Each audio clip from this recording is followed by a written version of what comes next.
Hi, my name is John Kenline. I'm in Spokane, Washington. I teach at Lewis and Clark High School. I have two sections of world history, which we teach to freshmen. I have three sections of current world affairs, which we teach to seniors. The UBD unit lessons I'm going to introduce to you right now are regarding the United Nations economic classifications of countries. And I was interested in this because in years past, I've heard terms like first world nation, second world nation, third world nation, and even fourth world nations.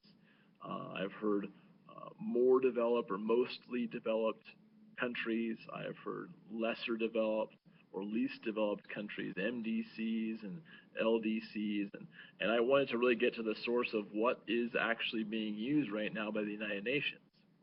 In order to bring this to my students in a way that I think would be valuable, of course you have to print that out and to give an opportunity or access it online to get an opportunity to access those new definitions that the UN uses, and lesser or developing economies and developed economies and emerging economies, the language that the United Nations is working through. So, but to have fun with it as well, there's I tied in infrastructure, the idea of infrastructure, and having students learn and understand what that means to use infrastructure when you look at the basic human needs and the other things that are involved in identifying countries.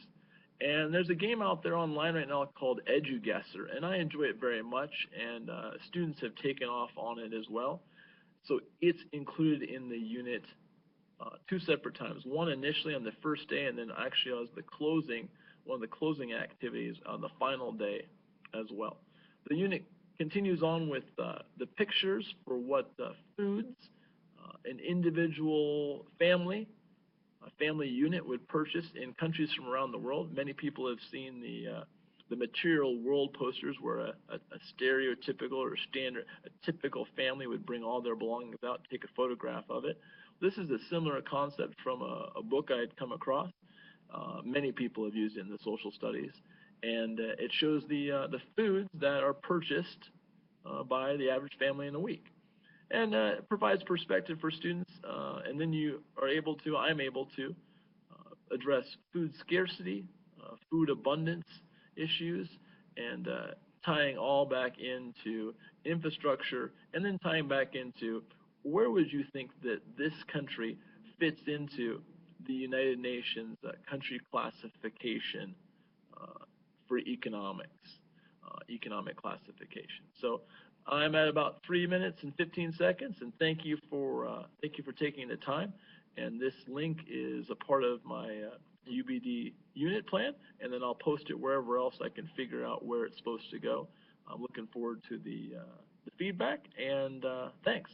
Signing off from Spokane, John Kenline, teacher of 14 years in social studies here at Lewis and Clark High School. Thanks.